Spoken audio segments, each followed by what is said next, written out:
አይደል? ዱባይ ወንዶች እናይሳት በሩቅ ነው ከቀረቡ ይቀጣጠላሉ። ዱባይ አንድ ላይ እኮ ፈጨሽን እኮ አንድ ላይ ፈጨሽ። አይ እናንተ ሳይሆኑ የዱባይ የሚያፈቅሩ ወንዶች እኮ አለክሶ እቃማ ሲያልቅባችሁ ወይኔ ነገር ሲሆኑ ነው እንጂ እኮ አፍቅሮ ለማግባት እኮ አይደለም። ኢጃዛ ቤት አገዳዳድሞ እኮ ይሄዳሉ። እኔ በጣም ወንፈራ የዱባይ ወንዶች ኢቃማ ሲሰራላችሁ ምናምን ምስኪን መስሎ ይመጣሉ።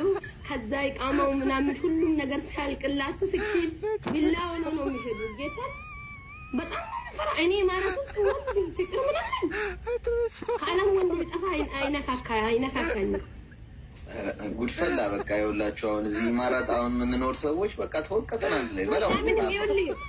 ልክ አንተ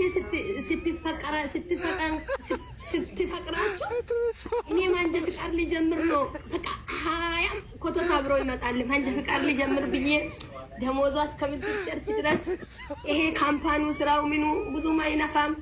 ከዛ ምስኪና ደግሞ በቃ ጀምር በራሴ ብራስ ጀምራለሁ ትላለች። ማንጀ ፍቃዱን ምናምኑ ሁሉንም አላማውን ያሳካል። ከዛ በቃ ልክ ነገሮች ሁሉ ሲመቻችላት የለም እሱ በቃ እንደዛ መንጃ ፍቃድ ያወጣ ሰው አለ። ምን ጥያቄና መልሳለች። እሱ ህዝቡ ያበዳ እኮ ነው። ጨልሎ አለ እኮ ሁሉም በልብስ ውስጥ አደባባይ ወጥቶ ምን ያወራ ጠፋ እንጂ ለብሶ ጌታ አታውቅም እንዴ